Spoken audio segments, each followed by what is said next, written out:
বৃহস্পতিবাৰে সন্ধিয়া 4টা-5টামান বজাত আমি মাইকী হালে ওলাই গ'লো। চলাইটো মাজুলীত আছে, ইটো সিটো কৰিবলৈ কেইটামান পইচা পঠাবলৈ গ'লো। আহোঁতে ঘৰ চৰ শেষ হৈ আছে, মানে একোৱে নাই। একো জুইটো আছে আৰু একো নাই, আৰু জুইৰ পিছত একো নাই আৰু পিন্ধিবলৈও তেনেকে নাই। যিটো পিন্ধিছিলো এইটোৱে আছো আৰু দেউতা বাগৰো এনেকুৱাই আছে, মাইকী বাগৰো এনেকুৱাই, মোৰ সন্তানৰো তেনেকুৱাই, আৰু যিটো আছে এইটোৱে আছে আৰু একোৱে নাই আৰু একো বচাব নোৱাৰো। পইচা চইচা একো বচাব নোৱাৰো, সম্পত্তি একোৱে নাই আৰু শেষ আৰু তেনেকে আছিলে। পইচাও কেইটকামান গোটাই ৰাখিছিলো, এইটো বচাব নোৱাৰিলো।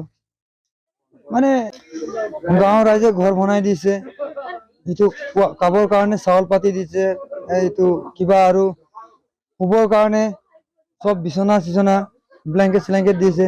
ৰাইজলৈ ধন্যবাদ জনাইছো, যাতে যেন মই হলো মোৰ লেখীয়াকে ৰাইজে কোনোবা হলে মই তেনেকে কৰিব পাৰিম। ৰাইজলৈ বহুত ধন্যবাদ জনালো।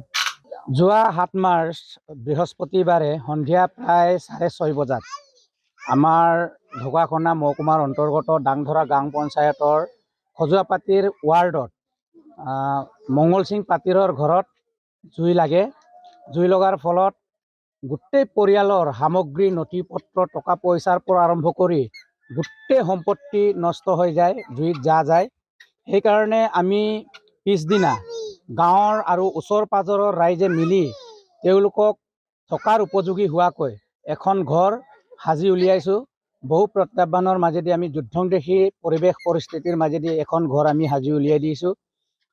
এতিয়া যি সময়ত মানুহৰ মন সংকীৰ্ণতাৰ পৰিৱেশলৈ আহিছে বুলি কোৱাৰ সময়ত এই দুৰ্ভগীয়া পৰিয়ালটোক, দুৰ্ঘটনাগ্ৰস্ত পৰিয়ালটোক ওচৰ চুবুৰীয়াৰ ৰাইজে বাঁহ বেত গোটাই টিন পাত কিনি আনি এই দুৰ্ভগীয়া পৰিয়ালটোক এদিনতে এখন ঘৰ সাজি উলিয়াই দিয়াৰ বাবে সমগ্ৰ কষ্ট কৰা ৰাইজলৈ আমাৰ যুৱক সংঘ তথা স্থানীয় দল সংগঠন TMPK তৰফৰ পৰা আমি নথৈ ধন্যবাদ আৰু কৃতজ্ঞতা জনাইছোঁ।